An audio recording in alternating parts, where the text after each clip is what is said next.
శ్రీచక్రం టీవీ. నమోస్తు రామాయ సలక్ష్మణాయ దేవ్యై చ తస్యై జనకాత్మజాయై నమోస్తు రుద్రేంద్రయమానిలేభ్యో నమోస్తు చంద్రార్కమరుద్గణేభ్యః.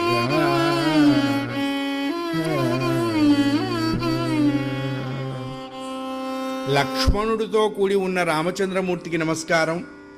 జనక మహారాజు గారి కుమార్తె, దశరథ మహారాజు గారి కోడలు, మా రామయ్య తండ్రి భార్య అయినటువంటి సీతమ్మ వారికి నమస్కారం. నా తండ్రి వాయుదేవుడికి నమస్కారం, పరమేశ్వరుడికి నమస్కారం, దేవతలకి నమస్కారం, మరుత్తులకి నమస్కారం, గణపతికి నమస్కారం, అగ్నిదేవుడికి నమస్కారం. నేను ఇక్కడికి ఎందుకు వచ్చానో ఆ కార్యాన్ని సఫలం చేసి రామకార్య సాధనలో పండించుకున్న జీవితం అనేటువంటి ఒక దివ్యమైన స్థితిని నాకు కల్పించండి దేవతల్లారా.